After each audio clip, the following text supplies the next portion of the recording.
со договорното производство планираш дека ќе произведиш и ќе го продадеш. А недоговорно производство не знаеш што ќе биде.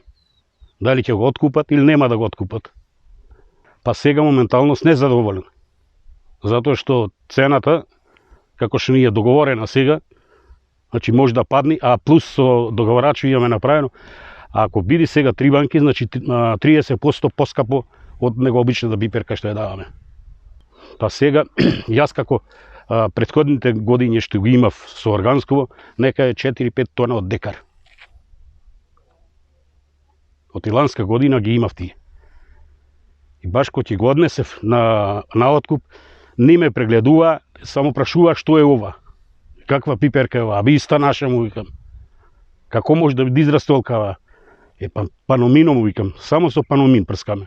Остај тие тарање што ги употребуваме порано, не употребувам. Па сега е во цутење и заврзување на пиперки. Од самиот старт, од време на расад ја следиме постапката. Сега моментално е во добра кондиција пиперот, со оглед на сушното време и температурите. Има добра боја, напредува, добра лисна маса, добро развиена папка, веќе почнува и врзување на пиперката. За скоро се надевам ќе почне дека и веќе нараснување и менување очекуваме и менување на бојата, па ќе видиме само временските услови да поможат да не дојде до уништување од град или претерана суша, за да се задржи во оваа кондиција. Досега е третиран 2 пати заштита, имаше проблем со појава на вошка. Меѓутоа го решивме тој проблем, останува неколку третирања, уште 4 третирања се направени во делот на прехраната и до берба би требало да има уште некои 2-3 третирања, доколку нема појава на некои несакани последици, уште 2 до 3 третирања ќе има во делот на прехраната. Да, соработувам веќе 3-та година со овие производители од тука, до сега произведуваа како на органски начин, меѓутоа нема сертификат, сега од оваа година многу лесно беше да за нивна добивка ќе биде со тоа што ќе влезат во сертификација, ќе добијат повисоки субвенции, сертификатот ќе биде 50% покрен од државата и цената на готовиот производ ќе биде повисока од колку конвенционалното. И плюс ќе имаат 6 денари од предаден капацитет. Значи би требало да се задоволни од цената. Тука сме прв пат на оваа површина и ова представува фактички нулта контрола, на која што констатираме дали воопшто одговара самата парцела, дали има некои соседи кои што можат потенцијално да му го загрозат статусот на производителот, односно да го контаминираат со хемиски пестициди кои што не се дозволени. Во овој дел ситуацијата е добра.